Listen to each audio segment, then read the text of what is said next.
Warm welcome to all. Thank you for joining us for the fifth webinar of this series as a part of Zootopia 2021 Open Design Competition. The Central Zoo Authority, in collaboration with the Atal Innovation Mission Niti Aayog, launched Zootopia 2021 in an attempt to involve the young creative minds of our nation in developing an interpretation center for an Indian zoo. The series of webinars and panel discussions with subject matter experts have been planned to spread the importance of zoo design and planning in the field of architecture, planning, and design, and also communicate the need and importance of a holistic view and a multidisciplinary approach. Today's sessions are dedicated to understanding the linkages that can be drawn between heritage and nature interpretation in a zoo.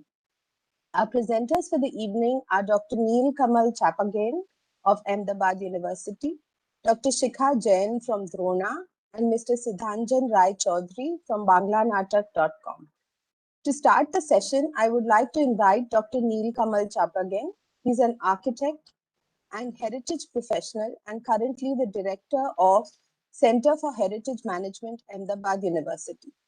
Recently, he has been engaged as a part of the team offering online courses for UNESCO, the Sustainable Heritage Management Foundation program of UNESCO Bangkok, and the Intangible Cultural Heritage Living Heritage Unit of UNESCO Paris. He serves as an editorial board member of the Journal of Heritage Management, as an executive committee member for the Association of Critical Heritage Studies, and as an executive board member of the Asian Academy of Heritage Management and a bureau member of the Asian Pacific Higher Education Network for Intangible Cultural Heritage. His publications include a co-edited volume with Dr. Kapila Silva on Asian Heritage Management, Contexts, Concerns, and Prospects, and 3 volumes of a series titled Reflections on the Built Environment and Associated Practices. Over to you, sir. Thank you, Dr. Gauri. Good evening, everyone. Thank you, the organizing team, for this wonderful opportunity. Thank you particularly, Dr. Sonali Ghosh, for this invitation. Without further ado, let me share my screen. The topic today is very interesting. It is interpreted as intersections of both the cultural heritage and natural heritage, and also the implications for architectural design, because as I understand, this is a design competition for students of architectural planning and several related disciplines. So I would like to touch upon the principles of heritage and nature interpretation, and what are the implications for architectural design. Do you see my screen, and am I audible well enough? Yes, we can. Okay, yes, sir. Thank you. Thank you. So when I first heard about this Zootopia 2021, the first thing that came to my mind was this movie that I watched almost 2 years back with my son. And I really enjoyed the movie. Then the idea about this Zootopia was also very fascinating. And I could sort of draw the parallels here through the idea of interpretation. In fact, this week, in preparation for this particular session, I watched this this documentary that is available on YouTube about the zoo that is at the focus of the competition today. And in fact, this documentary, I encourage all the participants to watch, because it's a very nicely done documentary that gives you an overview of the Mysuru Zoo, touching upon its history, but also the wildlife, the animals that are there, but also it's very human touch.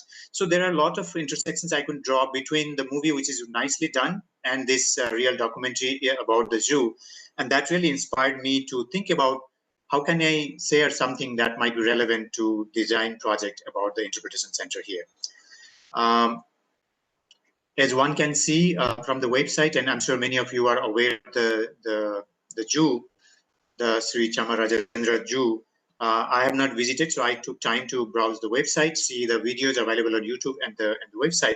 And what I could think of is there are 4 important concepts that are coming here. Obviously, the nature and wildlife, that's the focus of the zoo, that's the core content. But it was embedded in a very interesting cultural context and the visitors were kept in mind as I learned about the zoo and the interpretation that is happening currently today. Then obviously there is this history that is very important, and with the technology, with focus on the young children and the education and all that, one could see the future that this particular zoo is aiming for. And I would like to encourage that these four aspects needs to be kept in our mind as we move forward and think about an interpretation center for this particular zoo. Talking about the interpretation, I wanted to touch upon some principles in heritage interpretation. And when I say heritage, this applies both to the natural heritage, also the cultural heritage, because the broader discourse of heritage today is focusing towards integrating these dual ideas of nature and culture. In fact, today we are looking at linking these natural and cultural aspects.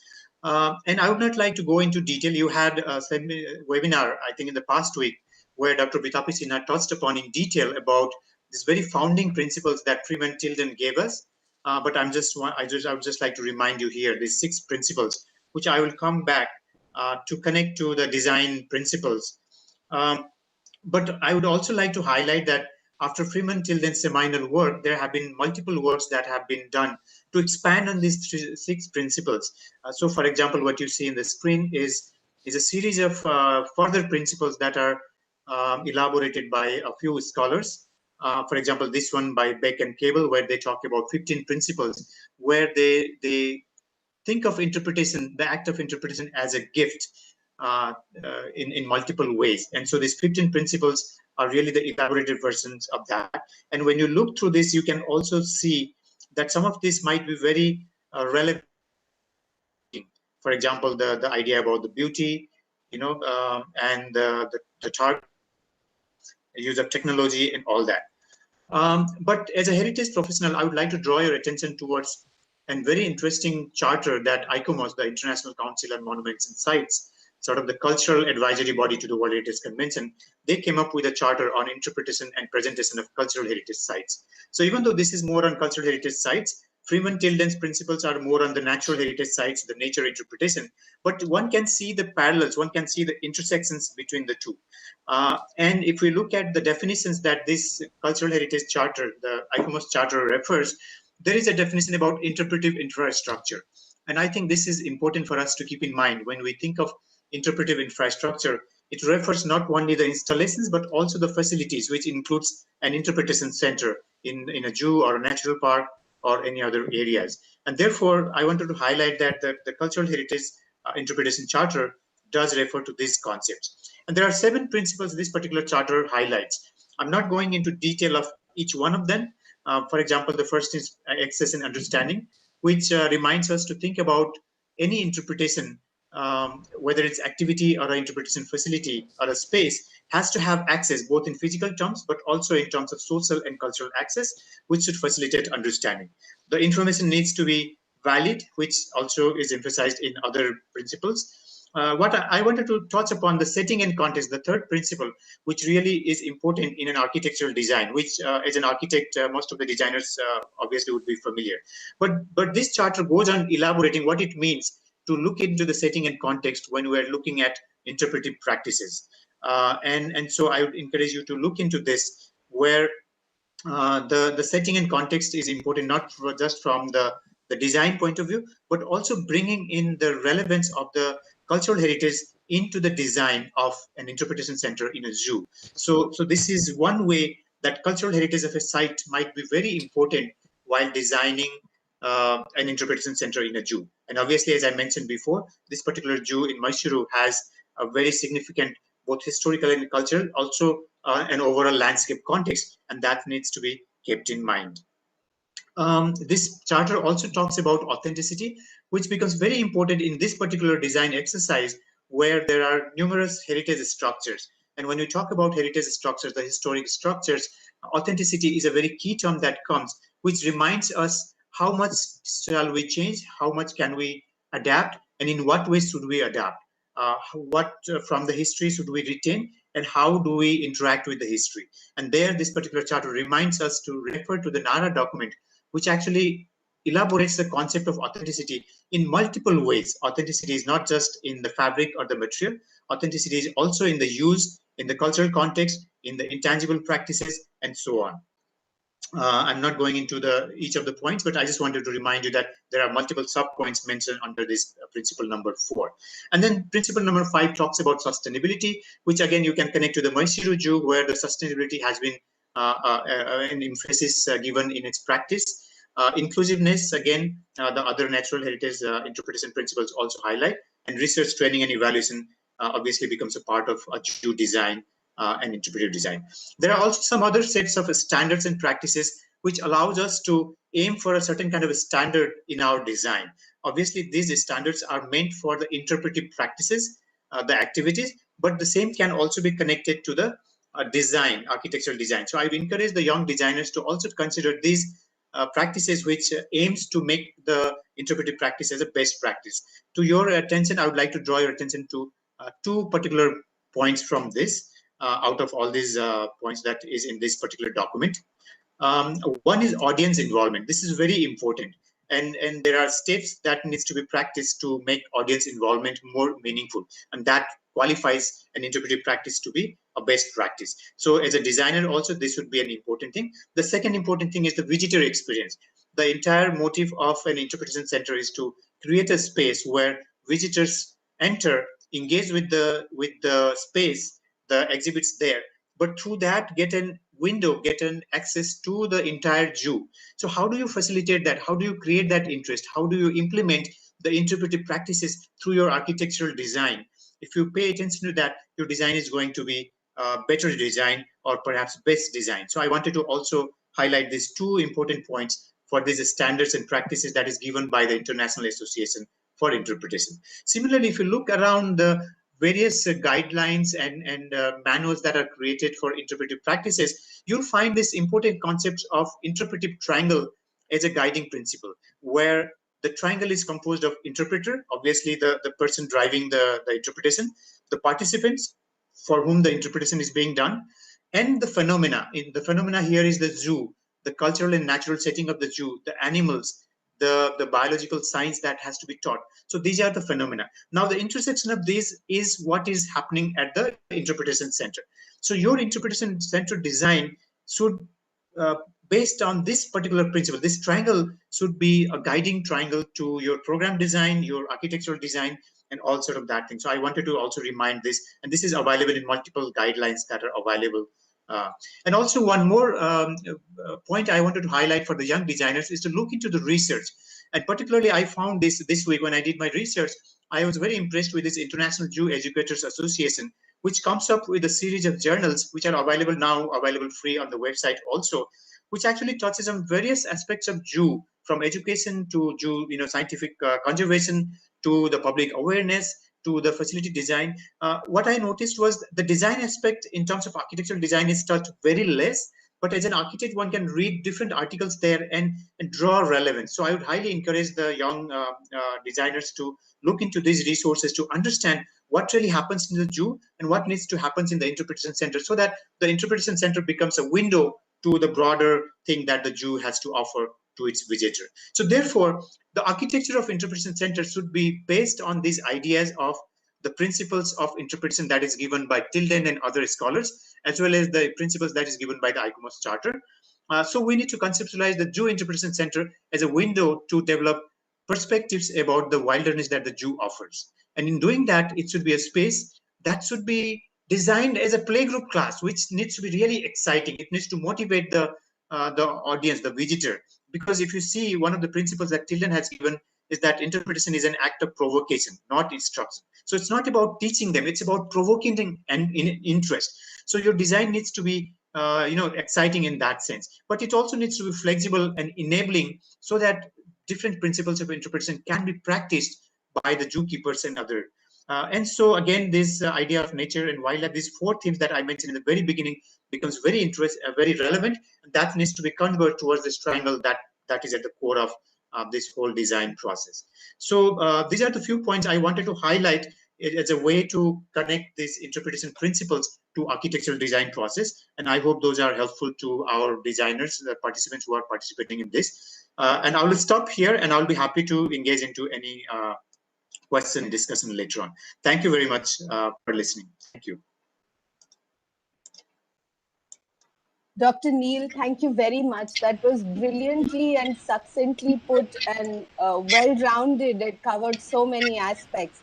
Thank you for touching upon the context of cultural heritage, history, both natural and cultural, and nature interpretation, including integrating generalized best practices, architecture principles, and touching upon intersections and relatives. Thank you very much for all the effort that you took to present this to us. I will now invite Dr. Shikha Jain. Dr. Shikha Jain has an extensive portfolio of over 50 projects that cover conservation, world heritage, and museum planning, largely realized through her organization, Drona. She has led several museum and cultural park projects across India for various government organizations, besides projects for international bodies such as UNESCO, WMF, and the Getty Foundation. Her design of the Indian Garden for the National Horticulture Board, based on the theme of Hinduism and Buddhism, received the Gold Award at the Beijing Horticulture Expo in October 2019. The Buddhist Cultural Park and Interpretation Center at Sanchi is her most recent project, completed in January 2021. As an international expert on world heritage, she has advised government organizations in Singapore, Malaysia, the UAE, and Myanmar, and UNESCO offices at Indonesia and Myanmar. She has worked as a consultant to the UNESCO New Delhi and represented Ministry of Culture, India, as a heritage expert on the UNESCO World Heritage Committee. She graduated in architecture from the School of Planning and Architecture, New Delhi, followed by a master's in architecture from the Kansas State University, USA, and doctorate from the De Montfort University in the UK. She's the Vice President, International Scientific Committee on Fortifications and Military Heritage, International Council on Monuments and Sites, and advisory member for the MSc UNESCO C2C at WII Dehradun. Over to you, ma'am. Thank you for the introduction, and I would like to start by thanking Dr. Sonali Ghosh, the team here, as well as Central Zoo Authority for organizing this very interesting event and competition, which is very relevant for the students today. And I'm pleased to be part of this webinar today. I will start presenting. Is my screen visible? Yes, ma'am, your screen visible. Just okay. So slideshow is visible right now. Yeah, ma'am. Okay, fine. You can So, make it full I screen. guess we are a bit tight for time, so I will start the presentation. Sorry for this. Yeah. So it's interesting. I mean, it was really interesting to hear Dr. Neil Kamal and also to look at all the previous presentations. I was just trying to understand how one is trying to convey the design component for students for such an interesting exercise. And what I found is it's also very interesting how we interpret interpretation also in so many different ways. Probably I think that's the fun of interpretation. So my particular approach to interpretation actually comes from my practice, since I've worked on some interpretation centers and cultural parks. And I mean, I look at, I reference the charters that Dr. Neil Kamal has mentioned, and all the components that were mentioned by him and other speakers are somewhat similar, but I try to use it and apply it in a certain manner. So my presentation actually is about how one can actually apply.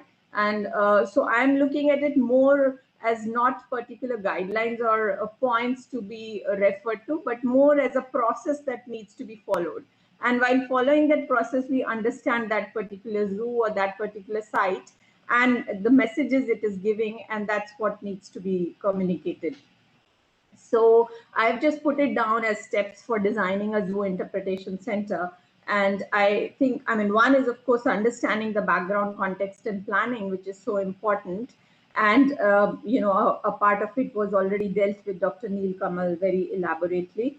And a second is, really developing the design proposals, understanding what the site has. So I'm going to use some of my examples, especially from Cultural Park and Interpretation Centers, to show how we went through this exercise, and probably a similar process can be applied for the Zoo Interpretation Center. So to begin with, I wanted to explain that interpretation center, like this is for the students, it's not an independent structure that has to be designed and it needs to communicate everything that the zoo has. But interpretation per se is something that is spread throughout, the site for any particular master plan was already explained in one of the earlier webinars, but we need to understand that as part of the zoo master plan, there has to be an interpretation plan. And this is an example of a World Heritage Site where under the management plan for Jantar Manta, Jaipur, which is also a very difficult site really to interpret, we also looked at preparing an interpretation use and visitor management plan. And we referred to, of course, the ICOMOS Charter for Interpretation. But what is interesting in this methodology is that you actually really identify what is it you are trying to communicate, and you structure it in a manner so that you can actually select the right display or the right strategy for it. So this is something which I, in my earlier years, learned from one of the interpretation gurus, Mr. Dhun Karkaria, and this is called a message media matrix. So basically you understand what is the site itself, what are the messages that site needs to convey. Like in case of Jantar Mantar, it was the outstanding universal value about its architecture, about its urban context, and about its scientific instruments. And similarly, we need to understand what is the value in the zoo that one needs to showcase, and put that down. So those would be the messages that need to be conveyed. And then we look at what would be the interpretive media and create a message media matrix, so which message would be using which media. The media could be signage, it could be pod scrolls, it could be website, or it could be a display in the interpretation center. But making that matrix really helps us in getting clarity. And most important, of course, the visitor types. We need to know who are our visitor types, and what would they be interested in. So creating this kind of matrix is very important, which is an exercise we did while preparing the interpretation plan for Jantar Mantar, and also while designing the interpretation center. So we could really see what was already covered in website, pod scroll, signage, tours and trails, and events and outreach, etc., and what needs to be there in the interpretation center. Of course, interpretation center also, which is called visitor center or orientation center, needs to have all the information. So if I am, as a visitor, I am going, I need to know the layout of the place, I need to know what all events are happening there, what all social media aspects are there. So this is a place where we need to have everything, as well as the complete understanding of the site. So to understand both off-site and on-site interpretation, that's very important, and this message media matrix really helps us in doing that, which is an exercise we took for Jantar Mantar. You can see the site. It was again an old building that was used. You can see the interpretation center structure. It was not, it was actually a building that was made in the 1970s, so not very old, but it was picking up from the architectural style of the surroundings. So it did not, really stand out as anything different from a heritage building. And this structure was used for an interpretation center. It was a very small structure, but we had, like, at the entry, we would have an interactive, which is giving us all information about, the plan itself, the history of the place, how it was designed by Sawai Jai Singh, and, all these aspects, and also the various scientific instruments it has, and the functioning of the instruments, which is quite challenging to understand. At the same time, it had a small auditorium with an audiovisual show. So even taking design elements from the Jantar Mantar instruments itself, we could create this design. And these are the astronomical instruments which Jai Singh himself collected, but they were just lying in a store for a long time. It's only when the interpretation center was being made that these were brought out, and these are 18th century instruments that he used to study, and the tables and telescope that he used, and the tables that he got prepared by Jesuits and Qazis, as well as Pandits. So he was consulting everyone. And we found an old painting of his where he's consulting a Jesuit on making the tables. And this, what you see on the right, is are three hyper real mannequins. So using that painting, we actually recreated the whole scene, so one could understand how he was actually using and preparing these tables. And these kind of hyper real mannequins can also be created for animals. They look almost real, and actually it gives a very good connect to the visitors who are visiting. And beyond that, the interpretation center as well as the site, of course, needs to have more interactive maps and trails, and that stands even for zoos. So the various trails that exist in zoo needs to be communicated, and the signage that would should be using organic or traditional materials, or those that blend with the zoo or the forest environment. In this case, you can see we are using the local sandstone, which is typical of the heritage site there. Another aspect, when we are saying of messages and stories, it's very important. And from my experience of working in the city palace Udaipur, since like whether it's zoological gardens, botanical gardens, or museums, it's really during the British colonial period that all these emerged across India, and these had royal patronage. So even with the Udaipur Maharanas, we see that the association with the flora and fauna, of course, how they used elephants and horses. But what we also need to understand is that particular association with horses, which continues even today as like the Ashwa Pujan, and how this particular aspect is showcased in the museum itself, showcasing the jewelry that the horse would be wearing, or that they would be using for the horse. This is one of the displays from the museum, but at the same time, this is actually a living heritage museum. So even till today, they have the royal stable that continues to be maintained in this museum. And the visitors can actually, when they come, they actually see the horses in the stables. So it's a rare case, because usually museums just have static artifacts, but this is why they call themselves Living Heritage Museum. And I wanted to show you this example because this is shows how animals are still, that long association still continues in terms of the cultural values associated with it. So moving on to my second part, which is really developing design proposals. So after understanding these messages and the stories that are related, so even stories linked with the flora and fauna and people are very important to communicate in case of a zoo.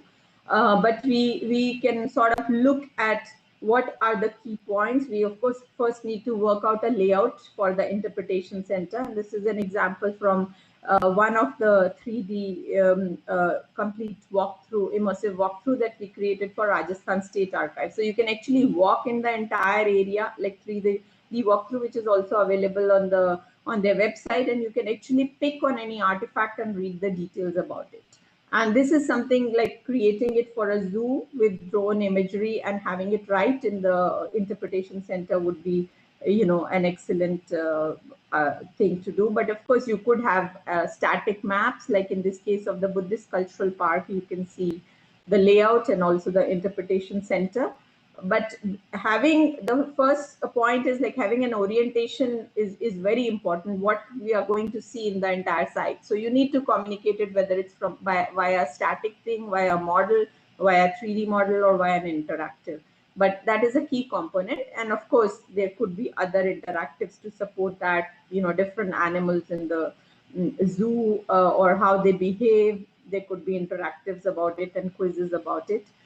This is an example from the John Marshall Museum and Buddhist Park, where we have this Buddhist interpretation center, and you can see the interior scene. And this particular holographic projection shows the reconstruction of the Sanchi stupa and explains to the visitors how the stupa was constructed in various phases by Ashoka.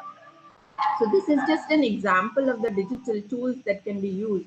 Similar things can be used for, displaying lives of animals and how they behave, or how they are interdependent on each other.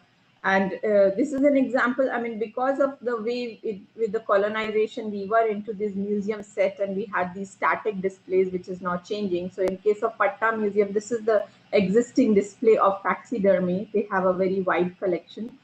And now it is being, interpreted in different ways. So this is under process right now. The exhibit designers are working on it, where the complete explanation about the particular details of the fauna is also available. And then there are other digital tools that are being proposed there, or even a light-based diorama of jungle scenes that would interest and explain.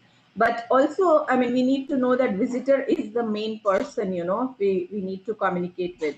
So we need to connect, even for like kids, like can we beat a cheetah in the animal cycle race, or how do you weigh up to our animals? So actually doing that, because that would retain that knowledge would be retained in their mind rather than reading it somewhere as an information. So these kind of interactives is what one is proposing. And in case of Buddhist cultural park, we of course expanding into the park area, we had the Jivan Parikrama and Eightfold Path as interpretations, but also aspects like the Jataka one for children. So there were 8 Jataka stories that are actually displayed in these 8 squares, where kids can actually play around. There are different games created in each, and they learn, with a moral. And of course, Jataka stories are very well associated with animals. So these kind of, cultural stories where we have associations with flora and fauna are the aspects that we probably need to integrate in the zoos also now. And besides that, the design aspect itself, we need to look at the landscape palette, the hardscape, what kind of material we are using, even in the landscaping of the exterior, the plant palette. So even in case of Buddhist cultural park, even the plants that we selected, it was our landscape expert research, on how there is a reference in the Dhamma encyclopedia or other texts, Buddhist texts about Amaltash or about the banyan tree. And these have QR codes. So the significance of each plant in the park is also clearly, accessible to the visitor.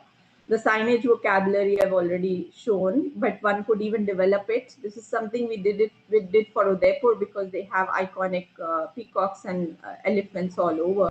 But it is something that can be very well adapted to zoos. And these are examples. India Garden at Beijing. This is the last one I think that I'm going to show you, which is the layout was planned as, really it's an interpretation of India garden in small, with the swastika garden in the center. And in this particular aspect, it's representing the Himalayas and the Masroor temple, the rock cut temples at the top, and water on the 3 surrounding areas. As a peninsular, spatial planning. And of course, the whole experience was derived from the Vana and the Vatika experience. So you had on the exterior, the complete Vana experience, and the Swastika Vatika in the center, with the, the mudras, various mudras at different points that you can see out here.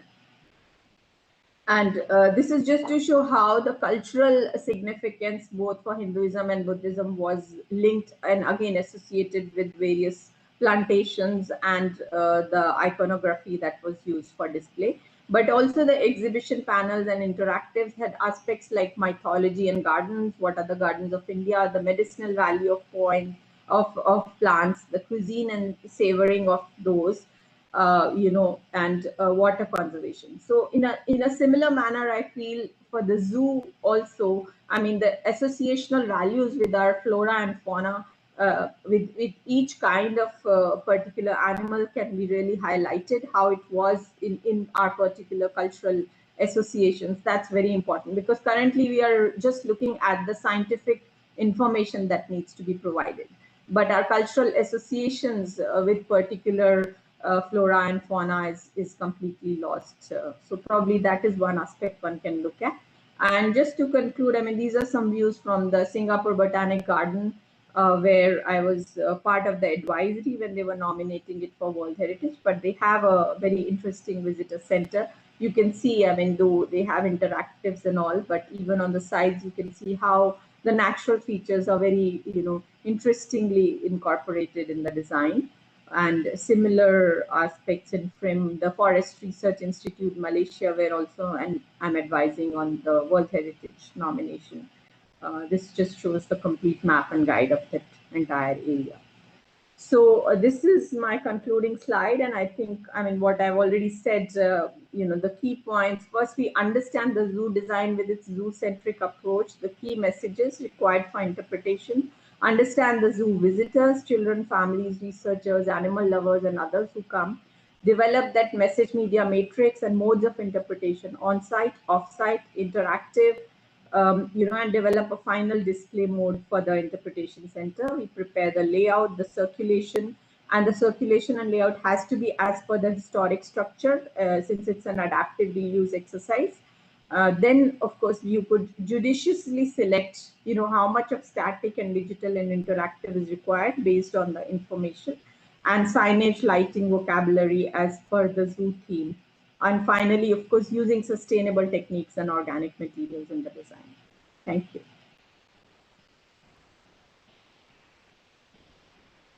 Thank you, ma'am, for your insights into the processes that need to be followed, touching upon all aspects of interpretation in the context of messaging and value, media and inclusion of history, cultural heritage stories, materials, props.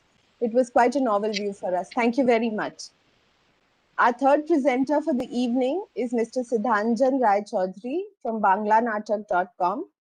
Mr. Siddhanjan Rai Chaudhary is a graduate in civil engineering with a master's in rural development and is currently working as the general manager in banglanatak.com. During his journey, he has worked extensively for social and economic development of the intangible cultural heritage bearers, conducted research on art forms and community, designed capacity building programs for the artists, and has been involved in heritage management and cultural tourism development. He has also been involved in the development of 15 community folk art centers and community museums at different art and culture villages of West Bengal.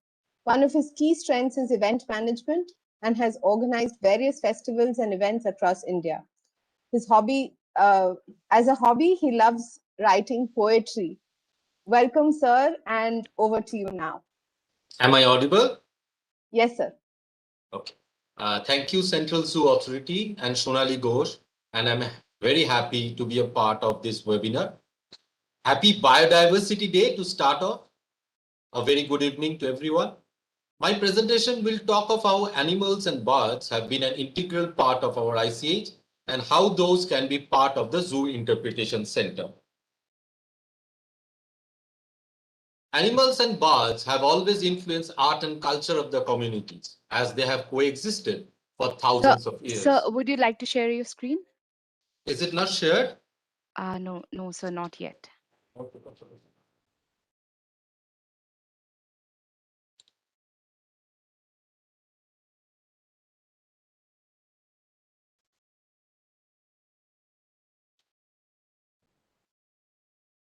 Is it now visible? Yes, sir, it's visible now. Okay, thank you.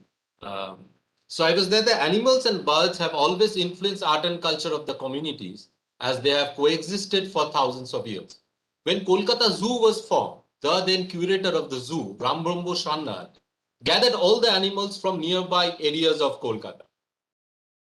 So places around Kolkata, the human and animal actually coexisted. We know that Warren Hastings killed a tiger and the place is called at Bagmari. Hathibagan, Nawab Sirajuddaulah actually brought all the tigers to Hathibagan, and we have a place in Kolkata called Hathibagan. And thus it is natural that men have always used animal birds in their cultural forms, be it painting, folk song, folk dance, folk theatre or cinema. The recent acclaimed cinema Jungle Book also captures the emotions of the animal and interaction of animal and human very nicely. I was thinking that which is the most common animal we found in folk traditions. And as Shikha was also showing various slides, and it is actually the elephants, I think, is most commonly used in most of the art forms that we see.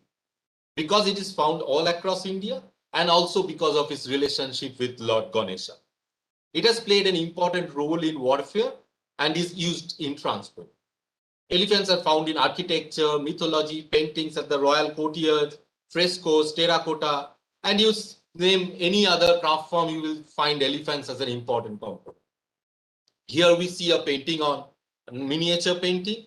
We see an elephant painted by the Madhubani painters and one Sabai grass of Purulia region of West Bengal who have made this beautiful elephant head. One of the popular Bengali rhymes says, চাঁদ উঠেছে ফুল ফুটেছে কদম তলায় কে হাতি নাচছে ঘোড়া নাচছে সোনামণির বিল. So it is the day when the girl Sonamoni is getting married, and along with the moon, the flowers, it is the joy time for the elephants and horses. And then after the elephant, I was thinking which is the common bird, and no doubt that peacock stands way ahead of others, having its place as the national bird of the country. So it is not found in all parts, but due to its magnificence, it has found a place in folk forms of the country. Peacocks symbolizes vision, self-expression, spirituality, awakening, integrity, freedom, guidance, protection. Here we have given some examples of peacock painted in Madhubani painting. We have given a pottery and a dopra. But peacock is found, I think both painting peacocks are found in abundance also.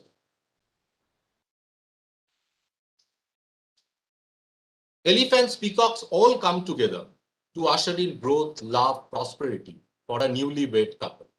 Kobargar is a type of Madhubani painting on the wall of the nuptial chamber of the couple. So every element drawn in the Kobargar, that's the elephant, the fishes, the peacocks, the birds, are meant for blessing the newly wed couple. Then we come to the most two fearful animals that we see, the tiger and the lion, which is the symbol of power and energy.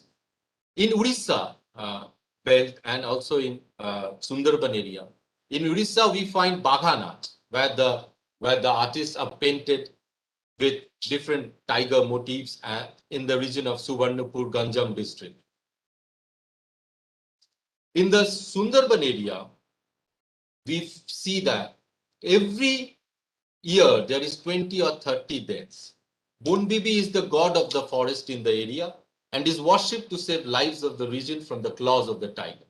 And folk theatre form, Bonbibir Pala, depicts the close interlink between tiger, the savior Bonbibi, and the community.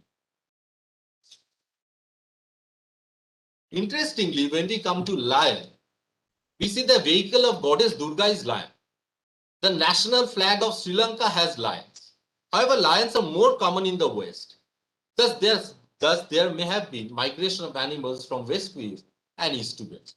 Lion dance is a common form we found in Darjeeling, Sikkim, this region, which is performed by the Bhutia community. It is believed by the community that Kanchenjunga is a five-faced god riding on the lion covered with snow with sizzling face. Snow lion is considered a lucky master. Lion is one of the most used characters in the martial art dance form Chou, practiced in the Purulia region of West Bengal. Chou dancer, late Padmashri Gambhir Singh Nura, used to spend hours in the jungle, seeing the movements of the animals and imitated them in the style of Chou dance. The Chou dance, the marks that are used in Chou dance are made in a village called Chorida, which is also in Purulia. Let us see a small glimpse of the dance drama Mohishashur Mardini, where goddess Durga, along with the lion, kills the demon.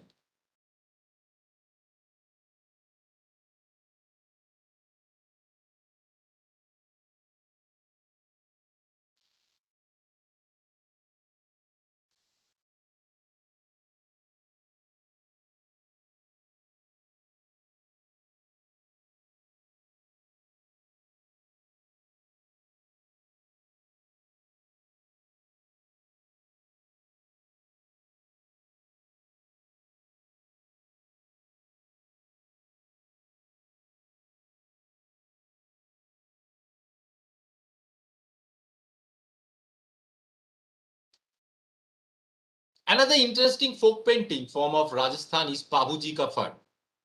The painting shows many animals, mostly used in warfare. It is a religious scroll painting depicting the heroics of Pavuji, the Rathore Rajput chief. The painting is mainly done by the Joshi families in Bhilwara region of Rajasthan. The Bhopas or the Bhils are the singers of the Pavuji Kapha, depicting the greatness and heroics of Pavuji. So many animals come together in this scroll painting form. The tigers, the horses, the elephants, everyone come together. Then we come to snakes, the reptiles which humanity has feared the most. Many communities throughout India fear this animal and worship the goddess Monasha. In one of the oldest mythological stories, Monosha Mongo, we find how the snake goddess actually make a girl worship her who was a worshipper of Shiva. The terracotta artists in various parts, the Rajsamand, Pachmura of Bankura in West Bengal, make various Monosha models or idols. In North Bengal, we find Monosha Chali, snake goddess in painted form. Everyone may be aware of the folk dance Kalbelia, the folk dance of the nomadic tribes. Kalbelia is an acclaimed dance form inscribed in the representative list of heritage of humanity. Kal means snake and Belia means friendship. The women of the community dances imitating the movement of the snake, and the men plays the traditional instrument called pungi. So here we have Monosha Mongol, in Potochitro form we have the painting of Monosha Mongol. We have this Monosha idol, which is made by the terracotta artists of Bakura in Bengal. In one of the villages of Bengal, we have the entire village makes various kinds of owls, various dimensions of owls. So owl is a vehicle of goddess Lakshmi and it symbolizes wisdom and knowledge. So this entire village, one of the most vibrant cultural tourism destination of Bengal, makes this interesting depictions of owl.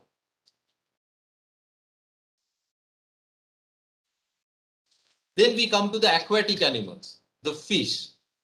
Fish is represented, I think, in most of the mythological stories, dramas, in various folk forms, and is considered a symbol of good luck. In Bengali wedding, we see the gifts gifted from groom's family to the bride, wishing her happiness and a successful marriage. Various craft items are developed with the fish motif. Here we have dokra, we have sikki, we have katha embroidery, which also depicts fish, and we have a wooden mask. The artists make wooden masks in Pushmundi of North Bengal, who also makes different kinds of fish. Animals in folk songs, I think, is a very natural thing. Wherever there are animals in the north part of Bengal, where there are many elephants, we see that elephant is an important component of folk songs of Bhawaiya. We also find animals in Gwalparia song of Assam. So in the northern part of Bengal, Assam, elephants is an important component in folk songs.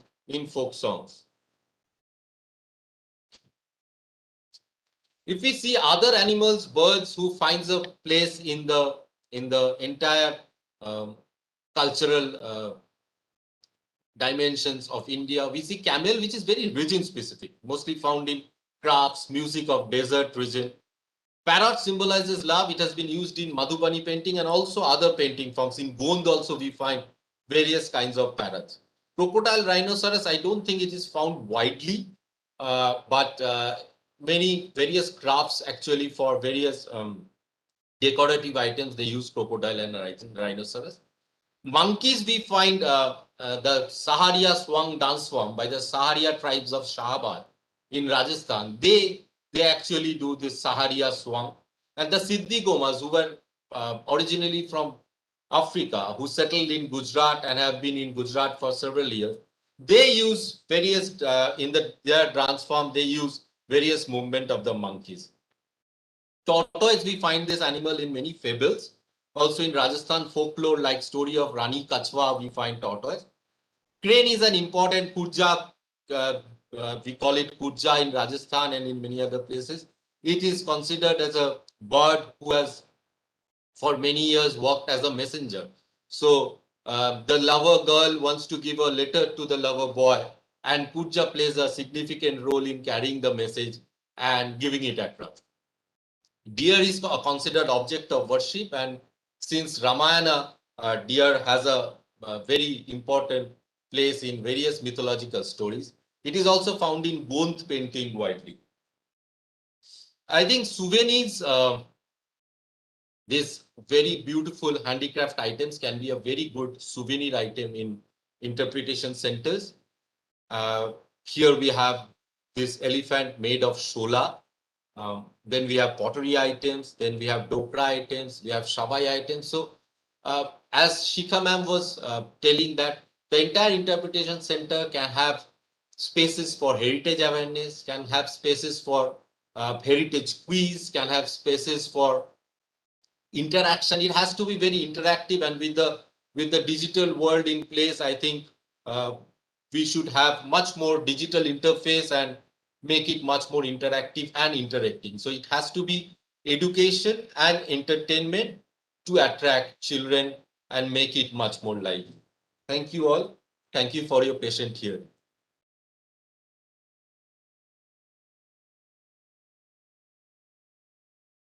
Thank you very much, sir, for this wonderful presentation that showed the deep connect that animals and nature have had in our cultural and folk representations across India.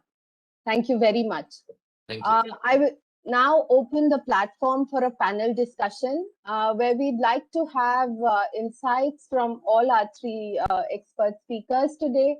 And I will pose a question first, and if we can have everybody comment and give their views on this, we would appreciate it. The first question that I'm posing to the panel is that there are several zoos in India that started as royal collections beginning in the mid to late 1800s. We have the Marble Palace Zoo that was started in 1835. Mysore Zoo itself is one of the oldest zoos we have, beginning in 1892, to name a couple. The heritage connection in terms of structures within the zoo may still be quite significant. How do these zoos utilize the spatial connect and bring that into the element of nature interpretation centers? I'll begin with Dr. Neel Kamal. If you could give a couple of insights into this.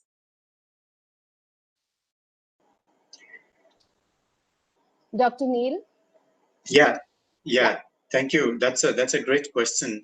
In fact, the case of Mysuru Zoo itself, the rich history it has, I think it connects very importantly in two ways. One is the rich history needs to be remembered, because if you go back to the principles of interpretation, this excites people. This makes the zoo, the content of the zoo, the people's love towards nature and what they have done in past relevant to today. So I think that legacy needs to be remembered.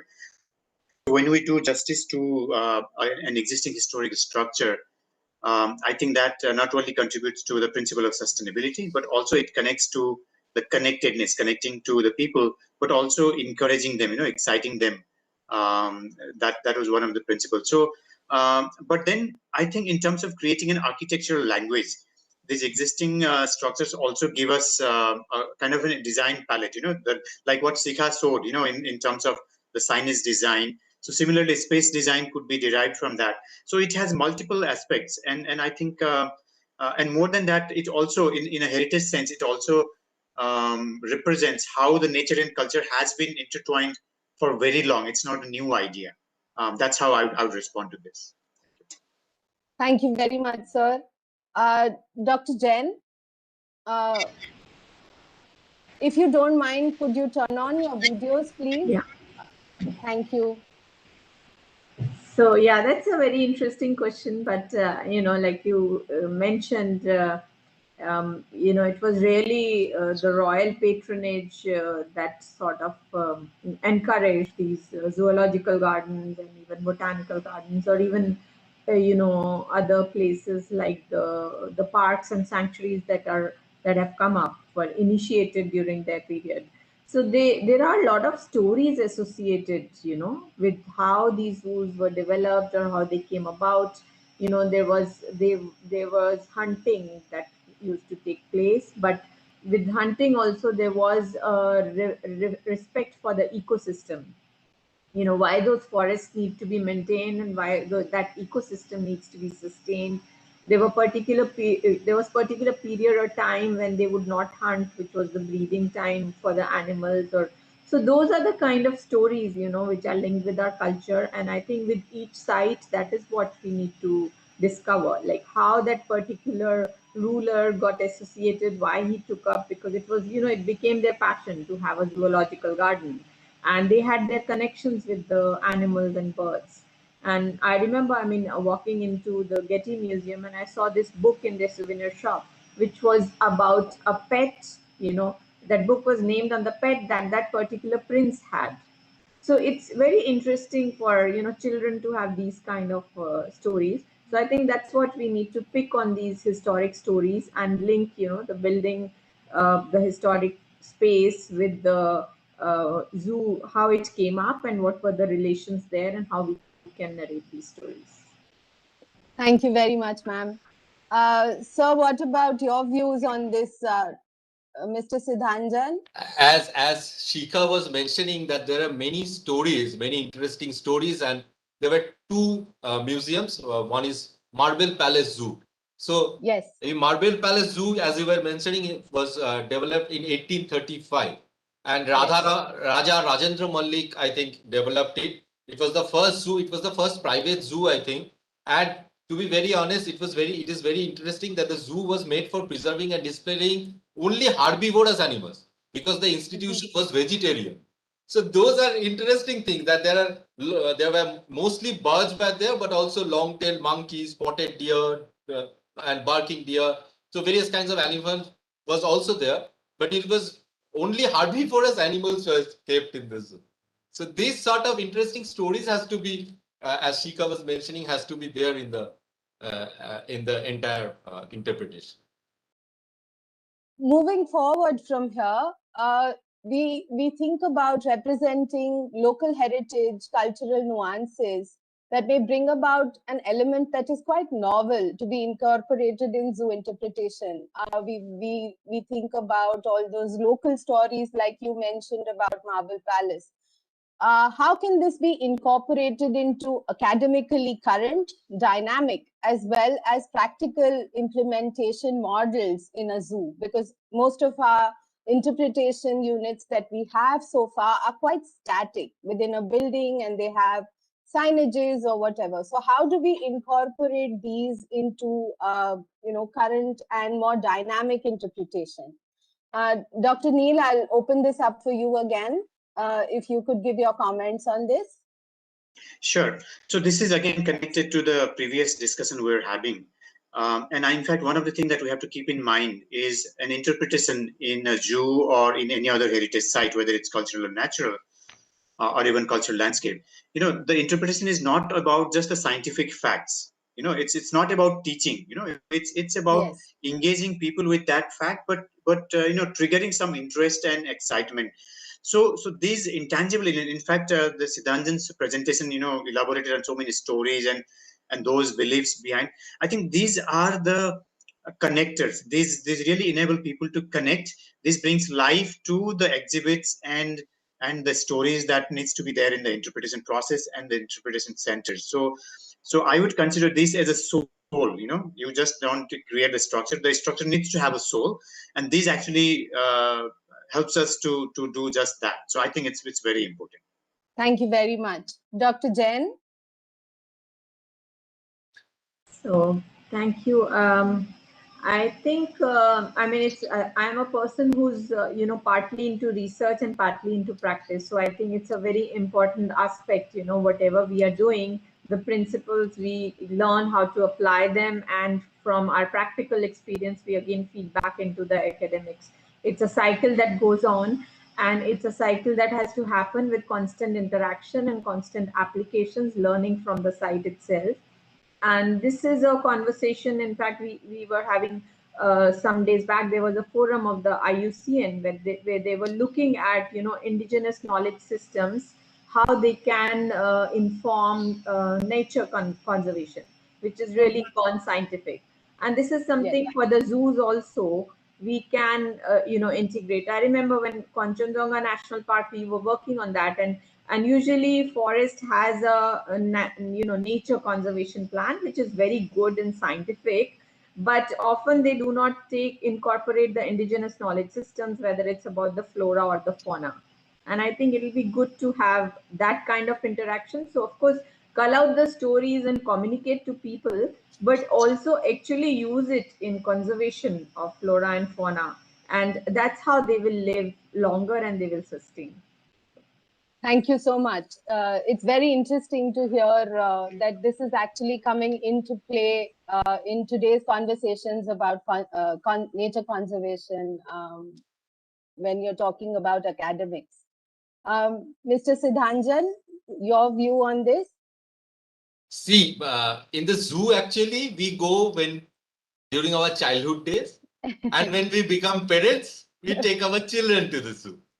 And every time I used to go to the zoo in my childhood days, I would tell my father that I would like to go and see a gorilla. But I would lose my way, and father will say that next time I will show you gorilla, surely. And this is a problem. The zoos are very large, and you don't find. So as Shikha was mentioning in her presentation, that there has to be an app when you go to the zoo. You have an app to guide you, and when you come in front of a cage of a lion. Actually, the stories that Nilkamal was mentioning, there was one zoo that has made the culture around the animal, the history around the animal, the geography, the science, and you get everything once you go in front of the cage. And that is how, if the interpretation center is there, and also a physical space, if a physical space is there where there is heritage quiz on animals and heritage, interaction space, and there is a selfie point, as today you have to have a selfie point, and like that interesting interactive space and education come entertainment space has to be developed. Thank you very much. To sum up, I think this has opened up a huge new sphere where we can bring in so much cultural, eco-theological heritage, stories, songs, so much folklore into interpretation, and make the whole experience more immersive, more holistic, more complete, and not just make it a teaching experience, but actually an immersive experience when people visit the zoo. I want to thank all our expert speakers for their wonderful insights, for giving us so much time. Thank you very, very much. And we're slightly short on time, so I'm going to quickly request Mr. Jogeshwar now to make any housekeeping announcements if there are, and then steer a walkthrough through the competition website and application link. Thank you all very, very much for joining us today. And we look forward to more discussions, interactions, and work with all of you in the future. Thank you very much. And thank you everyone for joining us on YouTube. Please stay with us for the walkthrough for the competition website and link. Thank you. Thank you. Thank you, Gauri. Thank you. Thank you very much. Ronak? It's Gargi doing it, Gauri. Okay, Gargi.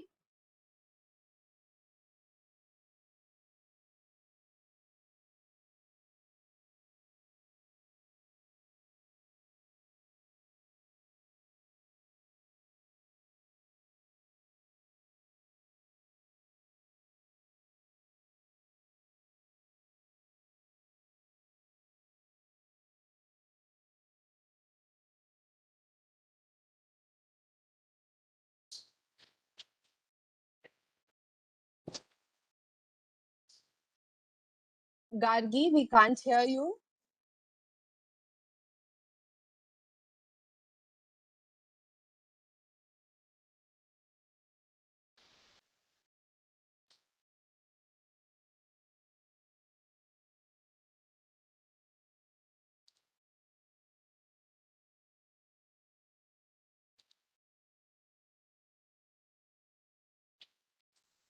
Hello, am I audible now?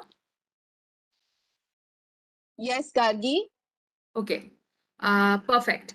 So sorry for the issue. Okay, can you see my screen?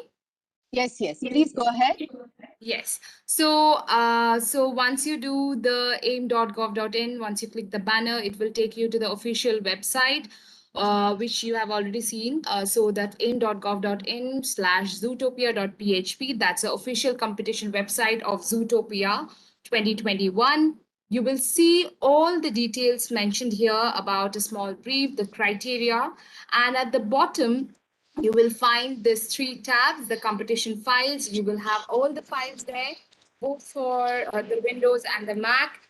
And you have like the details such as the images of the site, the existing floor plans, the sections, and the partial part of the master plan.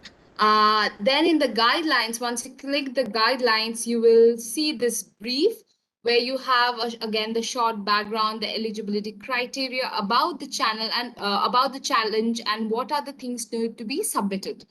Okay. So that's there. And for any kind of queries you have regarding this competition, please don't hesitate to share your comments, queries on this mail ID. We'll be more than happy to answer your queries.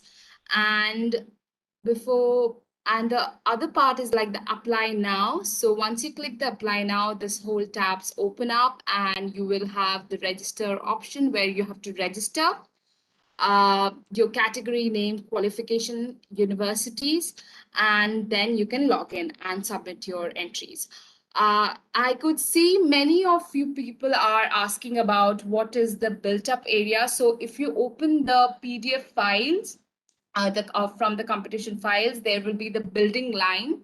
So the building line is actually the built up area, which will be actually the 10 to 15% of the carpet area of the existing footprint of the building. And yeah, and any kind of queries if you have, please, again, I'm repeating again, please do not hesitate to send your queries on aim.challenges@gov.in. So that's where we are, and we all look forward to your interesting submission. And again, to remind you all, the deadline has been extended, as well as the registration also has been extended till 7th of June.